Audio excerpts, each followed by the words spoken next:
What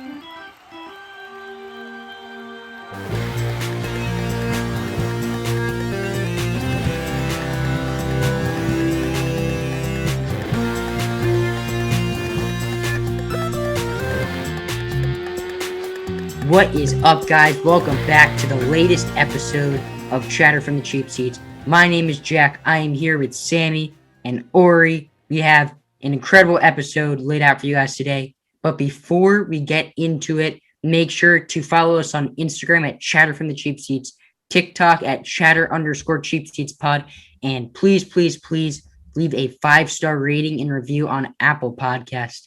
Oree, it's been a while since you've been on the pod. How you doing, my friend? I've seen better days, I will say. I'm sure we'll get into Sixers talk a little bit later, but I'll keep it short. I'm going through some depression right now. Yeah, we're recording this literally maybe half an hour after the 76ers were eliminated from the playoffs. So Sammy went through it with the Cubs. Oree is going through it now, the 5 stages of grief. Yes, it has affected all of us in certain ways that we cannot explain. The stages of being eliminated from the playoffs. I've been there too many times, I'm afraid. But otherwise, I'm doing pretty well. Today, my band, we had our first gig. I also play music, if you guys don't know already. We played our first gig in a while, since like October. So that was fun. It was hot today. It was like in the 90s, so a little tiring, but very fun to be back out playing music. And Cubs are playing pretty well, so that's pretty good, even though we almost got swept by the Marlins, which is not good. But besides that, Cubs are doing good. So I'm doing good. Cubs good, I'm good. So that's how it goes. Jack, how have you been? I've been good. Yankees are playing, I would say, well lately. They've won the last 5 out of their 6 games. They're heading on to play Kansas City at home, which, I mean, the Yankees should easily win 2 out of 3, if not sweep that series. When you have Cole game 1, a rested bullpen coming off an off day, and you're facing the Kansas City Royals, you got to win. You got to win at least 2 out of 3. Well, the Royals really, ever since the beginning of April, have just struggled to win. They looked like a team that could be a surprise in the AL Central, and all of a sudden, they can't win. So that's a series that the Yankees have got to get back on track. They've been playing better, but, record-wise, they're still really only a few games above 4th place, which is now 4.5 games back of the Red Sox. We're currently in first, which is I mean, it's pretty rough for the Yankees, but I think they'll climb out of it eventually. I mean, it's not. I'm not that worried. I was worried, but think about it this way. At this time last week, the Yankees were 9 games back out of first place. They are now 4.5. And it's been a week. I think the Rays might be affected by sticky stuff a lot. People talk about the Yankees. People talk about the Dodgers. But I personally think the Yankees will be affected positively because it will definitely help their offense. And I think Gary Sanchez might be more affected in a positive way than any hitter in baseball, and we will get into that a little bit later, but the Rays have let up, their pitching staff has let up the most runs of any MLB team from the time that MLB put out the memo saying that they were going to start enforcing sticky stuff to now. They've let up 46 runs, which is the most, and I don't think it's all that close, honestly. So the Rays are starting to come back to earth a little bit. Yeah. The Red Sox lost today. They're starting to come back to earth a little bit. The Red Sox play the Rays next series. So hopefully one team gets swept, And yeah, so I'm not that worried. I'm fairly confident. But famous last said with the Rays, though, because you think about the past few years with this team and all the these pitchers, we're talking about their stuff and how organizationally it just seems like all of these Rays pitchers have incredible stuff. It almost seems like any pitcher that goes into Tampa, all of a sudden, they're really locating high velocity and their curveball or sliders breaking a little bit more. Maybe there's another reason. Maybe it's not just a coincidence that all of this is happening in Tampa Bay. Maybe the organizational thing And it seems pretty likely that it is that sticky stuff, which we'll be talking about because it's a pretty big controversy. I think we all agree on it for the most part, with how the league handled it. But before we get into baseball, we got into a little bit here.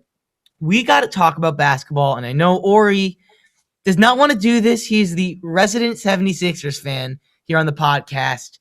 And they did get eliminated from the playoffs today. I gotta say, before Jack and I weigh in, wait, let me just say this Jack and first because I think it will add fuel to Oree's fire in a way. This is not Joel Embiid, and this is an impromptu Jack's dumb Twitter takes, which doesn't always have to be a dumb take. In this case, might be a smart take. I don't know, but Joel Embiid after the game said, "quote I'll be honest. I thought the turning point was when I don't know how to say it, is when we had an open shot." And we made one free throw. Yep. Sammy, Oree, Yep. sounds like he's pointing the finger at someone. Yeah, I mean, come on. Like, it's so obvious. Ben Simmons is the worst basketball player I've ever seen. Like, seriously. No, like, this man got paid like $150 million. We thought he was the star. The man scores 5 points today. 13 assists, 8 rebounds. I don't care about assists. I want you to score, man. This man had an open layup, and this is what Embiid is referring to. He had an open dunk against nobody. There was no defenders. The closest defender was Trae Young. So come on, you're Ben Simmons. You're like 6'9". And instead, he passes it to someone who's double teamed. Then gets fouled. Thibault then misses one of the free throws. That's exactly what Embiid is referring to. Also, Doc Rivers, after the game, was asked if Ben Simmons, as a point guard, can lead a team to a championship, and he said, I don't know. The answer is no. Ben Simmons is done. His career is over. This is what the Sixers need to do. This process has been fulfilled, and it's been dog doo-doo. We need to redo the process. Sell Embiid, get whatever you can for him. Let that man get a chip. He deserves one. He's not going to get one in Philly. Release Simmons. Nobody's going to want to trade for him. Release him. Take the hit. Take another 10 years to draft some guys and make another run. I can't do it with this team. 5 points. Oree is giving up here. You just can't make it to the NBA Finals or win the NBA Finals with Ben Simmons as your number 2. Look at the other teams that are in contention. The Nets, when healthy, James Harden is their number 2, or Kyrie Irving. James Harden and Kyrie Irving are both tremendously talented and way better basketball players than Ben Simmons. Look at the Lakers. Well, we have to talk about the Nets too in a little bit. We will get there. Anthony Davis, way better basketball player than Ben Simmons. The Bucks. Chris Middleton right now is playing at a higher level than Ben Simmons, and it's really not that close. All the teams that are in contention have better 2s and in some cases 3 players that are better than Ben Simmons, and that's an issue. And that's why I don't think that Philadelphia can win with this core. But can we just get a replay on Oree saying,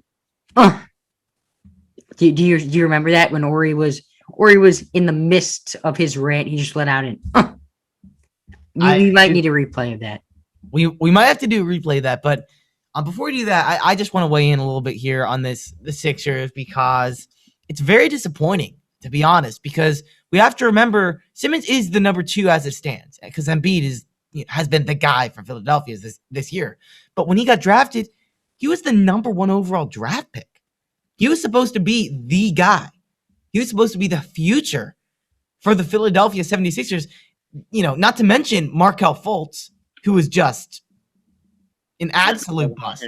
I mean, and Simmons, I don't want to say he was a bust because there was some success. He's turned himself into one of the better defensive players in the NBA. He's a good playmaker, but you got to have scorers in this kind of league. Like Jack was saying, and a lot of these teams have actually gotten eliminated, but a lot of these really good teams have multiple guys who you feel like you can go to as scoring weapons, multiple stars, I should say. And Ben Simmons is the other star, and he is not that scoring weapon. I think he can have a future in this league as a role player, a sixth man, but I just think he's not a star.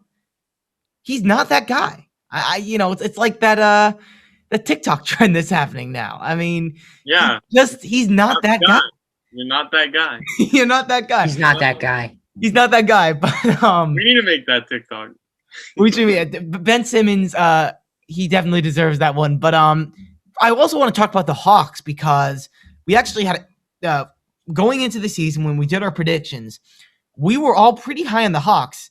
Not even as high as we should have been because they exceeded our expectations in the regular season. But as frustrating as it is on Philadelphia's standpoint, the Hawks have been really impressive, and they could come at you from a lot of different angles. Because today, they beat the best team in the Eastern Conference from the regular season without their star. I mean, Trae Young, he was getting to the line quite a lot tonight, but he was horrible shooting. He was like 4 for 20-something. Trae Young could not find the basket tonight. But the Hawks still were able to find offense. A lot thanks to Kevin Huerter. Or, you like him. He's a Maryland guy. I do really He was really good tonight. He was locked in from 3. He was just getting open. And I love that when Young isn't doing well, when your star isn't doing well, that as a coach and as a game plan, you can have confidence in somebody else who just has the hot hand that night. That guy was Huerter, and it worked. He was great, and he was one of the huge reasons why the Hawks won that game. I mean, he was the guy for the Hawks tonight, and for a night when Trae Young just didn't have his game, he just wasn't on it, that's huge to have someone else step up, and that's what championship teams can do. Championship teams will have guys that step up when your stars can't necessarily produce because you can't expect them to put out, 30, 40 points every night. So the Hawks are a scary team. I am very excited to see this series against the Bucks. Two teams that have not been to the championship in quite a while. I don't even want to know when the last time these franchises have been to the NBA Finals, but it's going to be a fun Eastern Conference Finals. But a team that we all thought was going to be in the Eastern Conference Finals going into the year, going into the series, really throughout the entirety of the season, was the Brooklyn Nets. And they did not do the job. They lost to the Bucks last night, Saturday night. I'm losing track of time. So, Jack, what's your take on the Nets? One, what went wrong? How didn't this team, incredibly talented, one of the most talented teams we've seen in a while, how did they fall in the Eastern Conference semis? And what comes next for this franchise? Well, the first thing I'm going to say is they would have won if James Harden and Kyrie Irving were at full strength. That's not even a question. However, it is not a valid excuse because they still should have won, even with James Harden at the 30, 40% he was and Kevin Durant. They still should have won. The injuries are not an excuse. That shot that Kevin Durant hit to send that game to overtime, if the Nets went on to win that game, that's one of the greatest shots of all time. They were this close to winning that game. If Kevin Durant's foot was an inch away from the line, literally 1 inch, they win that game. And that's what's so maddening about sports sometimes. They really are games of inches. Yeah, man. What happens for the Nets next? I mean, what can happen? The stench of this year can all be washed away with a win next year, which that's the expectation. The Nets have to win the NBA Finals next year. They have this core for 2 more years now. They got to get it done next year because I think KD and Kyrie might have opt-outs after next year. Yeah. So I was looking. Not completely sure. So how I think they have next year on they're all contracted next year, so they're all good for next year in Brooklyn. But all three, the big three, Harden, Durant, and Irving, all have player options, opt-outs after this year.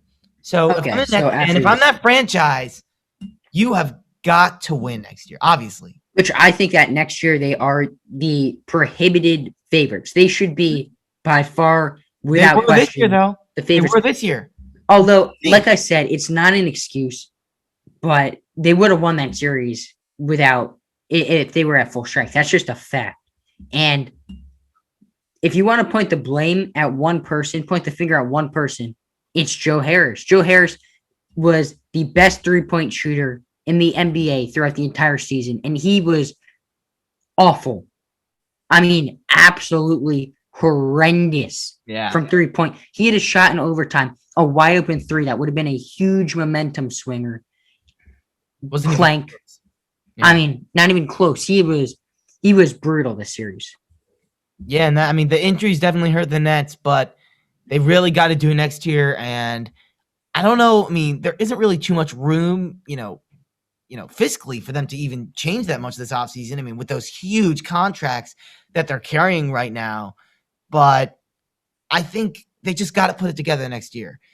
I mean, they're so talented. It would be such a shame for all of these guys who, two of them haven't won championships. Irving did, but Harden hasn't won a championship. KD hasn't won a championship. They want it bad. And you could tell, I mean, it wasn't like, KD put the team on his back. Harden was giving it his all considering his injury. Just unfortunate, and I think they'll be back next year for sure. But Oree, how about the Bucks? What are your takeaways from how the Bucks have been playing? Because even with the injured Nets, that is a tough task. They took him to 7 games and they beat him. What are you expecting from them in the Eastern Conference Final as they look to be the favorite to move on to the NBA Finals? Yeah, I think it's amazing how, even though they had that 3-headed monster of Durant, Harden, and Kyrie, obviously there were injuries, but you're still playing against Kevin Durant at full strength, who is arguably the best player in the NBA right now. Oh my God. After incredible what he did,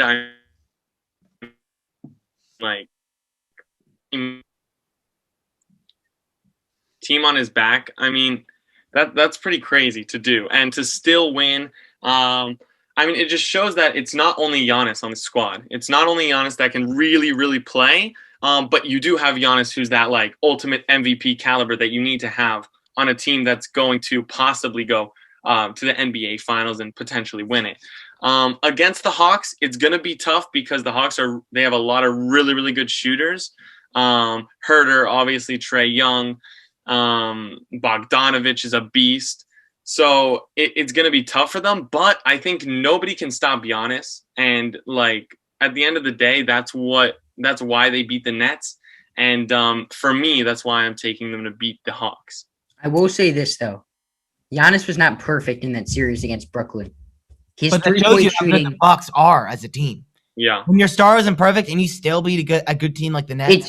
It does, but his 3-point shooting and his free throw shooting will have an impact in this Atlanta series. I still think that Milwaukee wins it, but if Giannis can't hit free throws down the stretch, that is an issue because he was not good from the free throw line in that series. And if his mentality, which he changed it in Game 7, credit to him, hopefully he sticks with his new mentality of get to the bucket, because when Giannis drives, no one in the NBA can stop him. Oh, yeah. But he was settling for jump shots a lot in that series, especially early, took a lot of 3-pointers, and that's not his game. He's not a good shooter. Giannis is not a good 3-point shooter.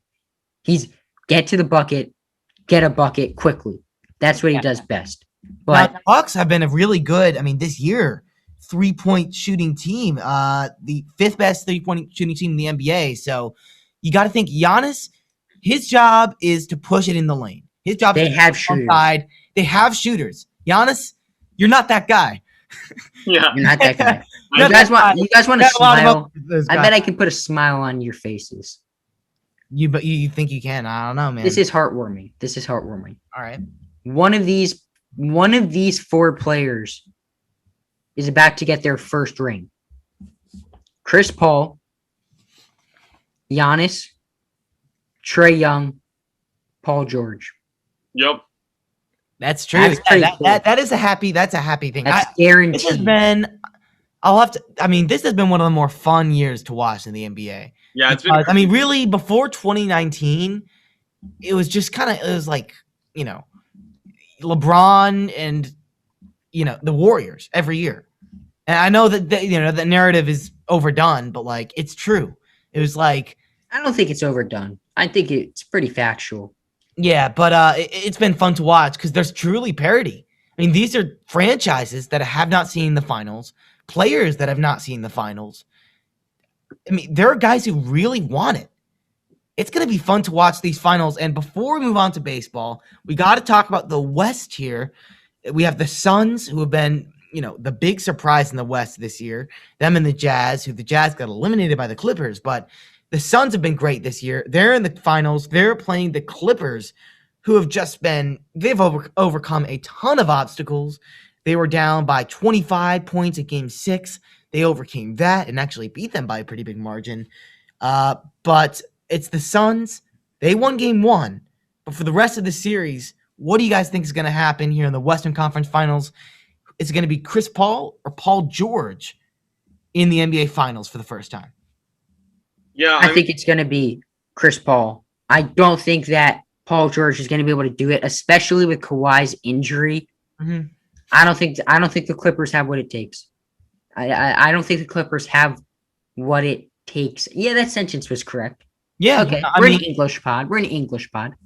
Well, I think with Kawhi, it is a different story 100% of the way, because we all have pretty fresh memories of what he did in 2019 with the Toronto Raptors. Now, heroic he was. I'm sure Oree has memories of Kawhi burned into his brain. Sorry to do it to you, Oree. But, the fact is that guy is clutch in the playoffs. He's one of the best clutch performers in the league as of now, but he's hurt. You don't have your guy if you're the Clippers, and there's a possibility he comes back later in the series, but even if he does, he's not going to be the 100% Kawhi Leonard. The injury is going to have a toll on him for the rest of this series if he comes back. So with that being said, I just don't know if the Clippers really stand a chance. Even with Kawhi, the Suns are the better team. They're deeper. I think they can come at you from a variety of different ways. You have DeAndre Ayton, who is one of the best rebounders and has really transformed his game this year from what it was a few years ago. Chris Paul, one of the best veteran leaders in the NBA, had an incredible series in the Western Conference semis. Devin Booker, what can't Devin Booker do? He had a triple-double today in game 1. The Suns, I honestly think they're going to overpower the Clippers.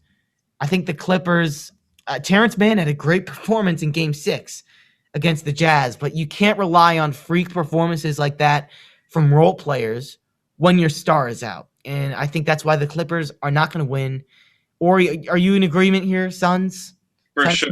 Yeah. 100%. I mean, Devin Booker, Chris Paul, that's all you got to say. I mean, Paul George, he's been really, really good recently. But first of all, I don't think he can sustain that level of play throughout a whole series against the Suns. I don't think it's possible. But also without Kawhi, it's a one-man show there, basically. I mean, there's no other big star on that team other than Paul George at the moment. And you have a three-headed monster, basically, on the Suns. I mean, DeAndre Ayton is really, really good. One of the better big men in the playoffs remaining. Which is why I think Bucks versus Suns, it's going to be really interesting to see Giannis versus Ayton offensively, defensively. If that happens. If that happens. I will say this. I think last year's Clippers team would beat this year's Suns. Because they were much deeper. You had Montrez coming off the bench. You had Patrick Beverly. I mean, that was a really, really good team. I just don't know if they're really the same. This year, they just haven't really been the same throughout the course of the year. We'll see what the Clippers can do without Kawhi. It'll be a fun series to watch. But finally, it is time for some baseball. Baseball has been in full swing. We are approaching the All-Star break, which we'll be talking about that in the weeks coming up. All-Star, our All-Star picks, but we're not there yet here on our podcast. We're just going to be talking about this week in baseball. Lots of fun stuff going on. First of all, we got to talk about Wander Franco, because this guy, today, the news broke, he is going to be coming up to the big leagues on Tuesday, I believe, from AAA. What is Tampa Bay's AAA affiliate? I always forget. Well, they have a new one this year. I'm pretty sure it's the River Dogs, the Charleston River Dogs. Well, wherever it is, Wander Franco is coming. He's going to be in Tampa Bay playing some baseball. this is a pretty big move because the Rays are in a pretty tight divisional race Wonders coming around the mountain. that is only when going to he get comes. tighter when the Yankees start to heat up. So it's really a three-way race here. Do you think this can put the Rays out in front, adding just one offensive piece that you hope can really be explosive? Well, I mean, it's going to be interesting to see because he's been the number one prospect in MLB's top prospects for years. I mean, this guy, everyone's talking about him. Everyone thinks he's the next big thing. So we're going to see. So the Rays are bringing him up. They don't want to wait anymore. As you said, Sammy, a very tight race in the division. Yankees are underperforming. So they're trying to take advantage of that.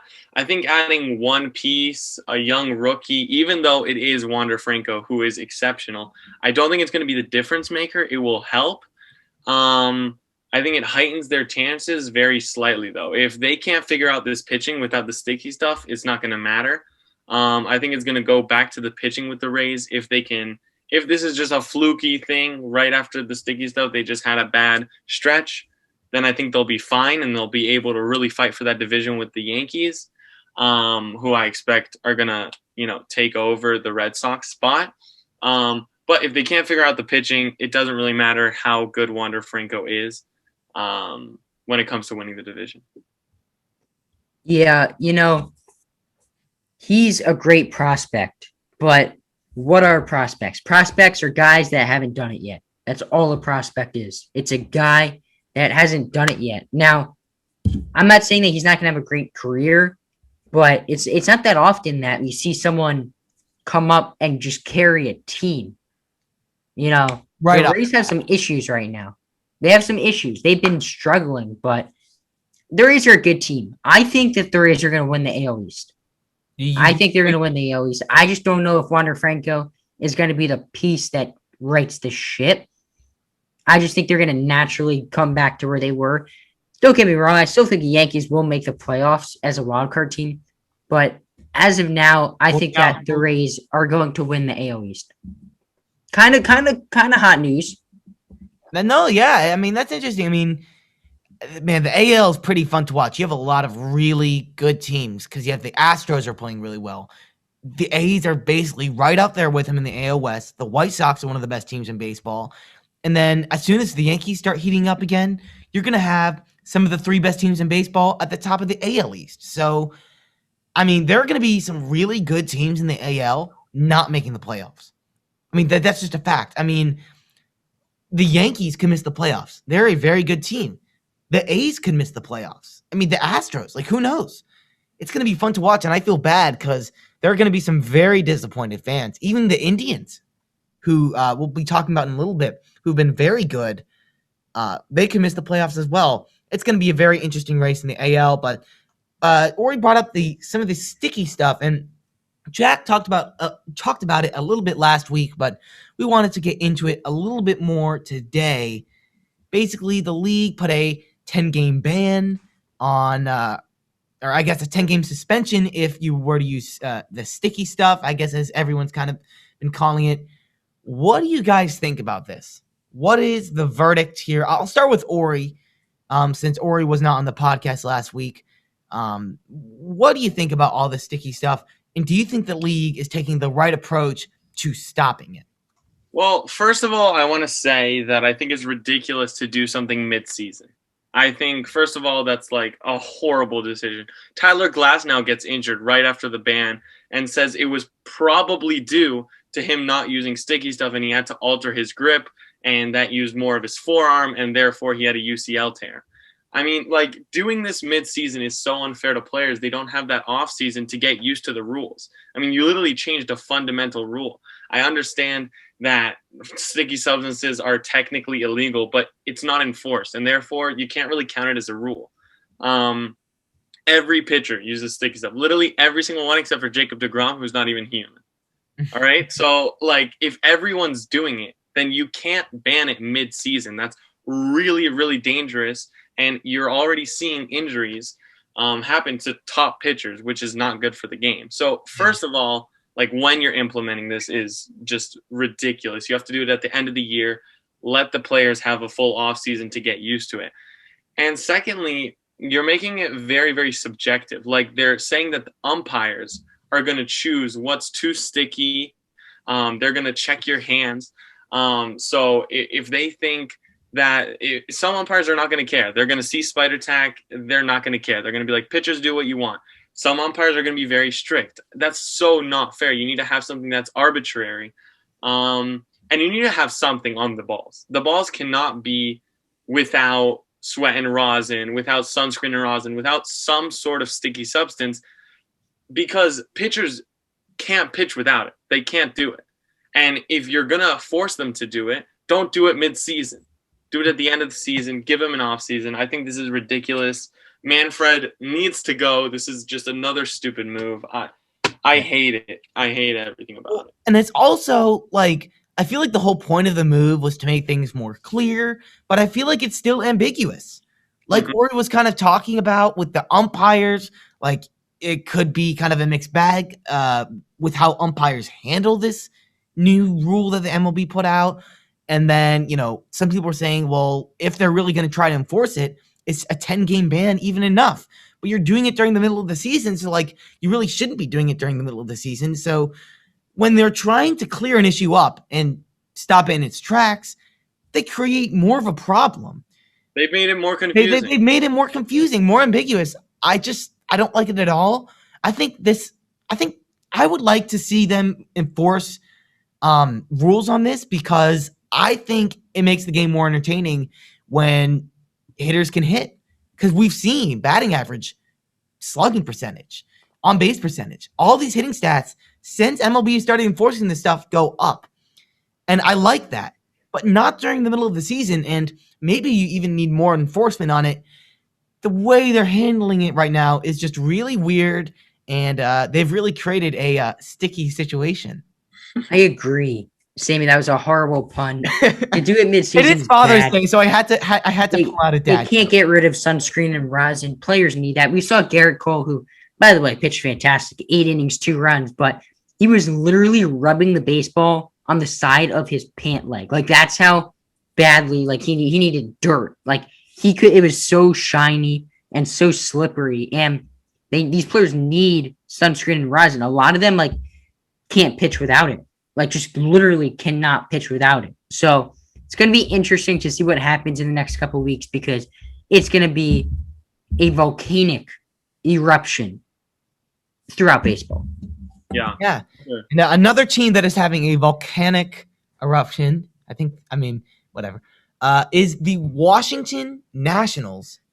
And a lot of you listening probably live in the DC area. You're probably Nats fans. So you're probably pretty happy with this news. 8-2 in their last 10 games. The rotation is looking really good. The bullpen is starting to heat up. Kyle Schwarber is hitting dongs. This Nationals team is looking like that team we remember a little bit from 2019. The team that we expected them to be. Is this just a little run in a stretch in a bad season? Or do you think this is a stretch that indicates what is to come for the Nationals? Do you think it's going to be kind of like 2019, where they got off to a slow start and now they're going to surge? What's going to happen, guys? I don't think they're going to surge. I think the Mets are a better team when it comes down to it. I think that, yes, they're in a hot streak right now, but what they did in 2019 was unbelievable and magical, and I just don't get the sense that that team has that same magic. Yeah, I mean, I want to believe they can surge, but it's too early in the year. Like, if they were making this push towards the playoffs and they had a spot, I would possibly be more optimistic. But surging in the middle of the season, it's just a good streak, to be honest. I don't think looking into it too much is very smart. And it's really not fair, because that 2019 team, what they did is incredible, and it shouldn't be expected to be repeated, because it should have never been done in the first place. So, yeah. That's at least what I think. Yeah, I mean, I think this Nats team is a team with talent. And I think the thing that is discouraging is that the offense hasn't been quite as good as you want it to be. I think this pitching staff, even if they're having a little good stretch right now, is not even close to what it was. I mean, really they've gotten a few good outings from John Lester. Every 5 days you get Scherzer, who he's going to give you an outing. But at the end of the day, Corbin has not been the same this year. Strasburg is hurt. And besides that, you're kind of relying on depth pieces for your rotation if you're the Nationals, which is obviously not what you want. I don't know if it's believable. If they continue to do it over the next few weeks, I'll start to keep my eye on it a little bit more. But until this offense gets going, I think that has to be the good part of this team, because the rotation, in my eyes, can't be consistent this year. Without Strasburg, and they could even have more injuries as the year goes on. So I think we'll just have to see with the Nationals. Another very interesting series was the Padres and the Reds. The Reds were heading into San Diego really hot. They moved up to third place in the NL Central. There were a few games over 500. They were doing really well. But the Padres, who hadn't really been doing too well going into the series, humbled the Reds. They sweep them.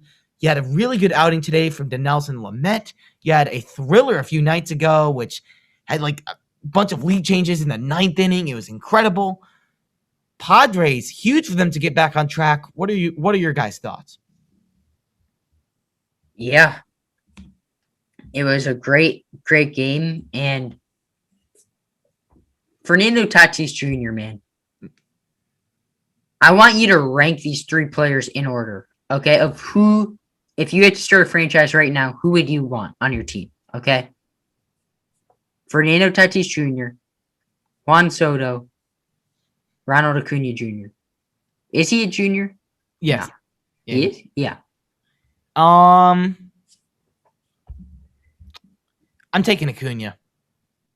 I think I'm taking Acuna. I think Acuna is just a complete package. Now, if I say contracts null, because Acuna has a very team-friendly contract, but if I say contracts nullified, are you sticking with Acuna? Yeah, I think Acuna is the best player out of that bunch. I don't know. I love Tatis. I love the power, but But he gives you the defense. He gives you the defense as well. He has so many errors this season, though. He has quite a few errors. I think Acuna is faster. I think Acuna is a better defender than Tatis is. And I think Acuna... Yeah, but shortstop is a more valuable position. It's a tough question. There's no right answer. I mean, and honestly, I'm thinking, there are a lot of other good shortstops in the league. But when I think of star center fielder, you have Acuna at the top, and then maybe like Buxton, Bellinger. But I don't think there's anyone close to Acuna in terms of how good they're going to be. And I think Tatis, you have a few guys who are close, and a few guys who are going to be close, because you have a lot of shortstops that are coming up in the game that are going to be great. Wander Franco.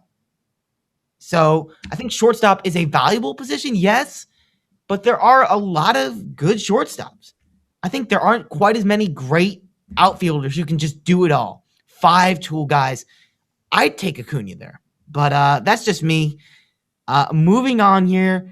Some teams going unnoticed. And I'm just going to list off 3 teams here that I just feel like we hadn't really been talking about as much. And I'm going to see what you guys have to say about these teams. And do you guys think these teams are for real? So we got the Indians. They are currently 39-30, second place in the AL Central. And they've been really good. Shane Bieber has been very good. You have an offense with, Franmil Reyes, who's been good. And for a team that kind of sold this offseason by getting rid of Lindor, they have been consistently good throughout the year. Thoughts on the Indians, everybody? For a team that's selling, or at least seem to be selling, they're playing exceptionally well. I don't think they can keep it up. I don't think they have the star power to keep it up. And even if they do sneak into the postseason, you need superstars on the mound and in the offensive lineup, which I don't think you have enough.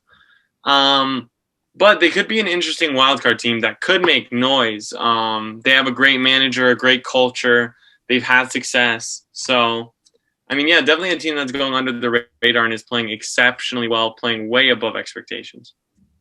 Absolutely. Yeah, that's what you hit the nail right on the head. Jose Ramirez is playing at an elite level. Shane Bieber is just an incredible pitcher. Imagine if they still had Lindor, which honestly probably wouldn't make that much of a Yeah, difference that's right true. now, just the way Lindor's playing. But if they had a normal Lindor season, an average Lindor season, that would help that team out a lot. But let's move on now to teams going unnoticed. Mariners playing well, sweeping the Rays. What do you have to say about this, Sammy? Yeah, I mean, the Mariners have been playing really well. I mean, they got the best of the Rays, which was a huge surprise. And this is a team that I wasn't very high on them. But I said, this could be a team that makes some noise. This could be a team that surprises some people with a lot of solid young pieces. And that's exactly what they've been doing. And you look at the team stats, and they haven't really even been that impressive. They're 24th in slugging percentage this year. Not a great offensive team. And their pitching is like in the bottom 10. But this is a team that gets base hits. This is a team that has good at bats. This is a team that will pitch to contact. They're not going to strike you out a ton. And they're not going to be super flashy. Not at all. But they're going to find ways to win games. And that's what they've been doing. I don't think they're in the mix at all for the playoffs here in the AL, especially in that AL West where you have the A's and the Astros, two kind of superpower teams. But this is a great sign of what's to come for Seattle because you have a lot of prospects that are still developing in your farm system, a farm system which has been very good for a very long time, and it's kind of starting to come into fruition. You know, I don't want to take too much into this hot streak that Seattle's had, but they are over 500 as we speak. I did not think they'd be there at this point of the season, so I'll give credit where credit is due. Seattle's finding ways to win baseball games. Absolutely. Yeah, I agree with you totally, Sammy. They're playing way above expectations, finding a way to win games. But numbers don't lie, and over a 162 game season, I think we're going to see the Mariners slide down. But it's still really fun to see teams that don't have the star power, don't have the hype, but they still perform at a very high level. It shows you why baseball is so close, even between the worst to the best teams. Anybody can win on any given day. Absolutely. And the Mariners have been hot. You know, we were talking about the Nationals have been hot. But this might be the coldest team we've seen all year. Everyone's heard that the Diamondbacks, they broke the record for the longest road losing streak. And they came back home. So maybe you win some games. No. The Diamondbacks, home and away, every game, nothing fancy here. They've lost 17 straight games. I did not have high expectations for this team, but going into last year, I thought they were a playoff team. Now all of a sudden, they can't even win. They forgot how to play baseball, guys. I mean, this team isn't even stripped of that much talent. You have Ketel Marte, you have Peralta, Bumgarner, who's been all right. What's going wrong here? And what are they going to do at the deadline, do you guys think? Because I think there are going to be pieces that go. Bumgarner could go. Marte could go. Peralta could go. So if you look at this team on paper, they're not a great team, but they're certainly not this bad. So they have some pieces to sell. And Ketel Marte is very interesting. He can play center field. He can play middle infield. He can play everywhere. Lefty, hits for contact. He's a piece that I think the Yankees should go after and will attempt to go after. I don't know if they have the prospects to pull it off, but he's interesting. David Peralta is also interesting. I don't know what you could get for Bumgarner at this point, but I mean, it's kind of shocking how bad they've been. I mean, so many runs. Like, I'm looking at their games that they've lost. It's like 9, 3, 10, 13. Against the Giants, they let 13 runs, 9 runs, and then 5 runs. I mean, like, their pitching is just horrible. Like, some of these games are close because their offense was decent, but I mean, they're just letting so many runs. It's ridiculous. Sammy, do you know if it's a record 17 games straight? Like, it's got to be close, right? I don't think it's a record. I'd have to look that up. But, I mean, it's weird with their pitching, I have to say, because, I mean, their ace hasn't been too bad. I'd say, I mean, Gallen is what? 3.99 ERA, so a little below where he usually is. Bumgarner, let's see how Bumgarner's been doing. I'm pretty sure he hasn't been too bad. Bumgarner. Stats. Let's take a look here at Mad Bum. All right, so he has been pretty bad. 5.73 ERA. Yeah, I mean, I think that's really the verdict here with the Diamondbacks. Not a lot of pitching, and they will be selling. And my gut is that this is going to be a team that is not going to ask for too much. I mean, they're going to try and get some prospects, but I think they got to get something here. You can't let this opportunity go by and regret having too high of an asking price and not get anything. Yeah. They got to get what they can right here at the deadline. I think they got to get rid of Bumgarner, get rid of Marte, get rid of Peralta, because, I mean, there's nothing lower than this. Yeah, sell This the is house. as low as you can go if you're the Diamondbacks. I mean, it's been horrible. So I think they should just get whatever they can. Like absolutely. as you said, Sammy, like don't be prideful and try to get a lot for Ketel Marte. I don't care how good of a player he is. You need him off your roster. I think some teams can take advantage of that, have a good deal, but it's not He's about a great winning. player. Yeah, he's a great player. But it's not about winning praise for the Diamondbacks. Like, they just need to get rid of these guys, get whatever you can, and regroup, because this team is not going to work, and it's not set up for the future either. These guys are not young at all. Their stars are old. So get them out and just salvage it and rebuild. Yeah, and as we progress through the next few weeks, we will be kind of doing some speculations about the trade deadline, more about some buyers, because the Diamondbacks are obviously sellers.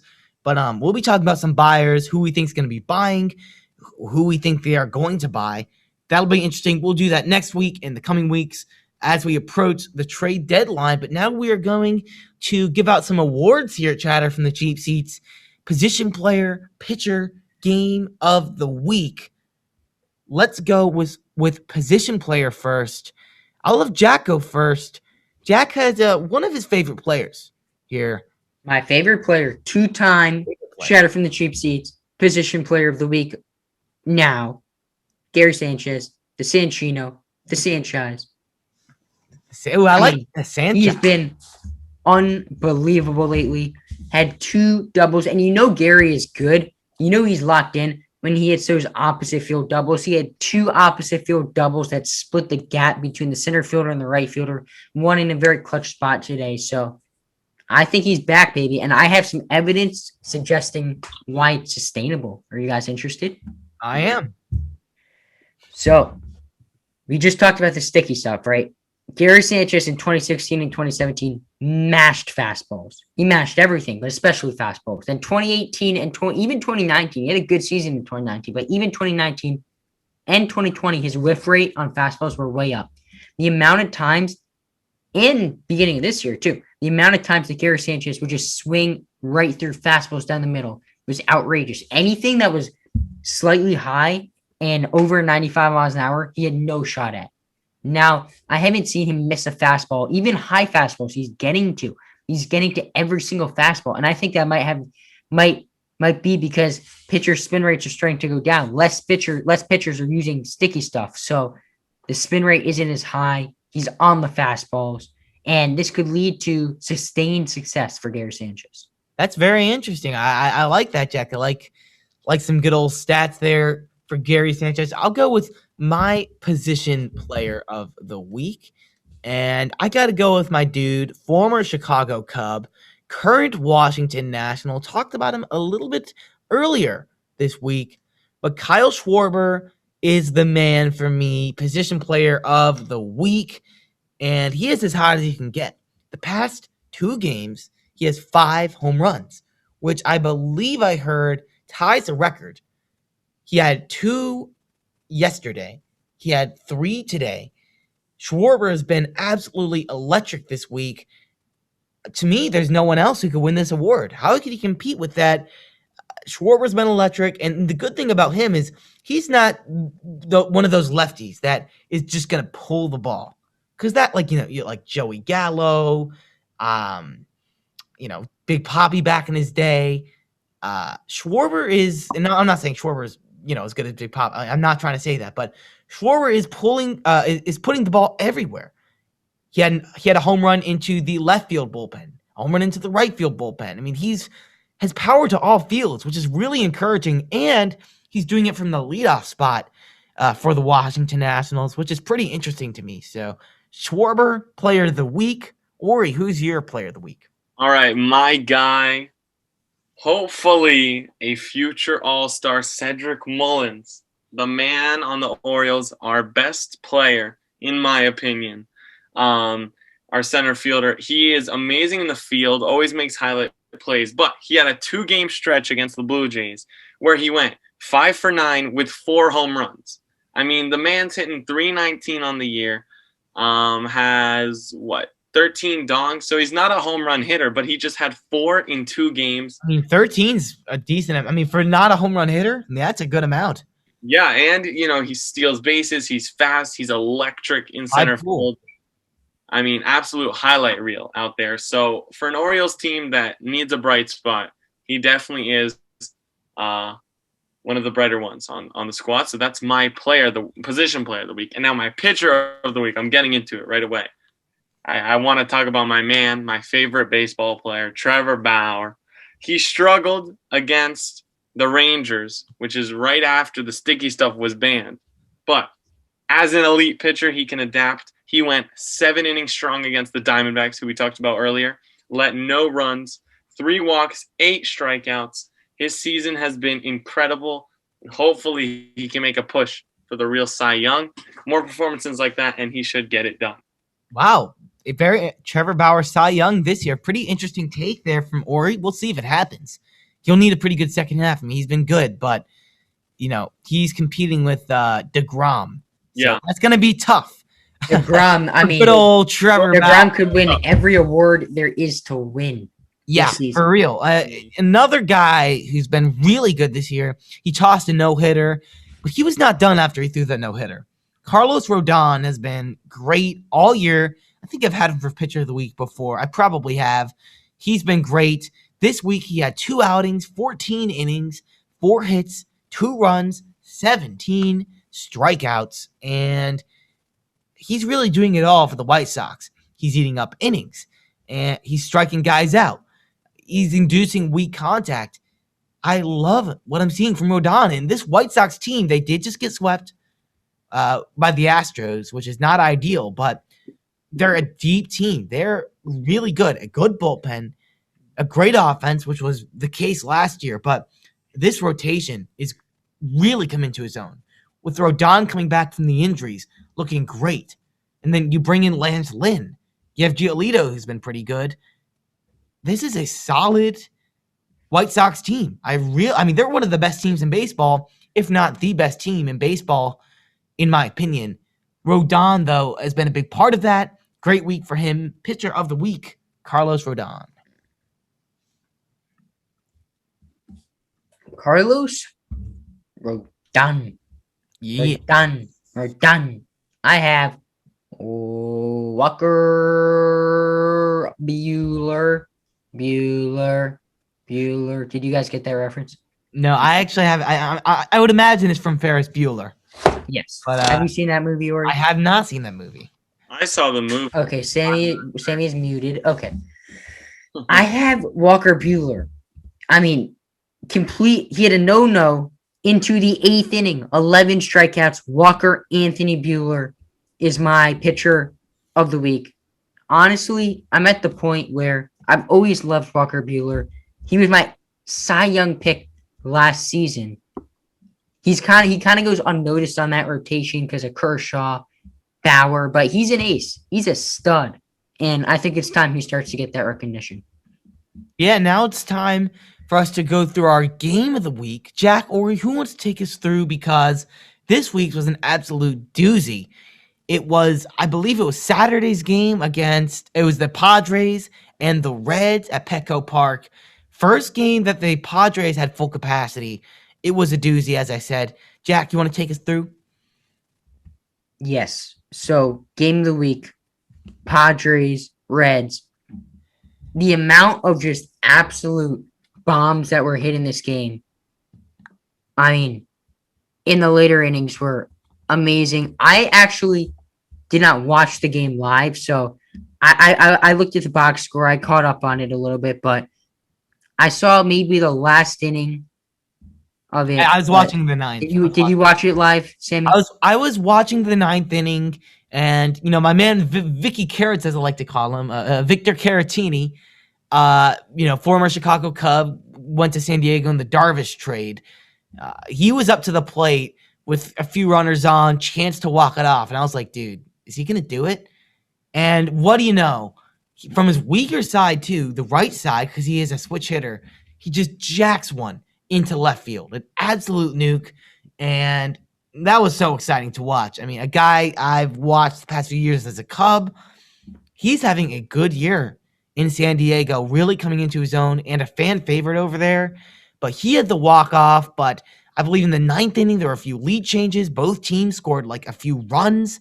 It was incredible to watch that ninth inning. I mean, I don't even remember everything that happened.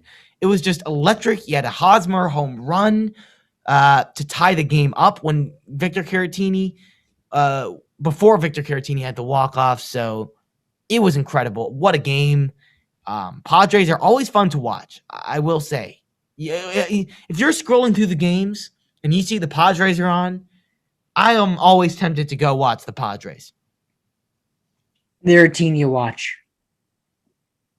Yeah, I mean, they got superstars on the mound, Fernando Tatis, and even Caratini, who balled out. But I really like the Jesse Winker, who is also a catcher, which I thought was so cool. Really? I didn't know that. Yeah, unless I'm like tripping, but I'm almost positive. That's cool. Wow. He robbed a home run in left field. It was sick, and then he looks back at the fan. It was really, really cool. I love Jesse. Speaking of robbed home runs, did you guys see Judges? We did. I did. I don't know about Oree. Earth to Oree. I don't look at Judge. Okay. Do me a favor. Go on your phone right now and just look up Judge robbed home runs, because this man, he's the only player in the MLB that catches that. Only player in baseball. Disagreeing. I don't even know where the ball was. I know he's the only player in baseball that could have gotten into that ball. Mike Trout's not big enough. He would not have gotten to that. I disagree. You haven't seen the play. Judge is overrated. What can I say? Yeah, at least my team has made it past the second round of the playoffs. At least we don't spend $300 million a year. Got some beef. There's a salary cap in basketball, so you don't know what the 76ers could spend. Okay. I'm talking about the 76ers. I'm talking about the Orioles. Yeah. The Orioles are even worse than the 76ers, so I'm not even going to go down that path. But Sammy, what's next up on the docket? Because we're getting to the end of the show, and these next couple segments are just going to be incredible. All right, yeah, Jack. So we do have some fun segments. We have two more segments here. First, series to watch, and it actually starts tonight, but you're going to be able to see the last two games. You'll be watching it on Monday. So Monday and Tuesday, they'll be playing 3-game set between the Dodgers and the Padres. Always the series to watch whenever these two teams square off. The Padres just came off of an electric sweep of the Reds, and then you have the Dodgers who are playing the Rockies, and they're playing great. So, or Diamondbacks, I believe. Excuse me. There's two teams playing well, two of the most exciting teams in baseball, and you might have to stay up a little later if you're on the East Coast like we are, but it's worth it. Watch the games. It's going to be incredible. Dodgers. I'm tired. Dodgers, Padres. Yes, okay, I'm tired. But last but not least here, our last segment of the show, Oree has got an Amazon product of the day, and we are all very excited to hear what it is, Oree. So tell us. Tell us what it is. So we all know I have been going through some things with the 76ers. So this will be an homage to that. I would like to thank Jack for the inspiration pre-show. So I gave you the inspiration? You did give me inspiration. I will explain the product, and I think you can tell where the inspiration came from. All right. I will preface this by this is supposed to be accompanied by a Ben Simmons jersey, okay? Oh boy. Oh boy. All right. We have for you a fire log that is completely recycled and made out of coffee grounds. So, it's good for the environment, creates a long-lasting fire, good for campfires, fireplaces, fire pits, indoor and outdoor use. It even gives off a nice smell. It's $45 for a pack. It's got over 1,000 ratings, 4.4 out of 5. And it is perfect for burning Ben Simmons' 76ers jersey. It is perfect, made out of pristine material. That fire will eat through an NBA jersey, especially one with Simmons on the back of it. I mean, enough said. I can't do this. I can't do it anymore. Are you gonna walk off? You walk Buy off. the fire log. I'm walking off. Burn the Simmons jersey. Oree, I like if you're watching this on the podcast app, Oree, which by the way, if you're not, go to the podcast app and leave us a 5-star rating and review on Apple Podcast. Oree has just left the room. He's gone. Yachin has going left to the burn his building. Simmons jersey. I repeat, On his way. Yachin has left the building, and we're about to leave the building because we have come to the end of the show, Sammy. Yeah, we'll see if Oree comes back. We'll see. Nah, he's gone. He gone. Gone forever. He's just as gone as Ben Simmons is in Philly. That's that's true. But yeah, another fun episode, of course. Lots to talk about in sports, and we'll have even more with the MLB deadline approaching, the All-Star break, and basketball. The NBA Finals are coming up soon. That'll be fun next few weeks. Fun episode. Glad to spend it here on Chatter from the Cheap Seats. And there he is. Have we burned the jersey yet? He's Not- back. I gave you time to burn the jersey. Everyone He's back. better burn the jersey. They have burnt the jersey. The jersey is burnt. Good. I'm glad. Okay. That's it. Great episode. We will see you guys next time on Chatter from the Cheap Seats. Peace. Oree, take us out. Bye.